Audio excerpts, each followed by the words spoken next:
So if I were to go around and take my text tool right here and then type in a text, then you can see that the text types in from left to right. Meaning if I were to say this is a sentence right here, then it types from left to right here. But some of the languages are written from right to left, and for that in specific you can go around and change around the settings so that whenever you type, it types in from right to left as well.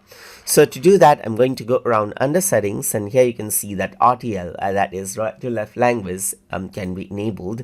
And once you do that, what happens is that if I were to grab my text box now, you can see that the text is on the right side. So you can go around and say like this is something like this over here, and it types from right to left, as you can see right here, instead of left to right.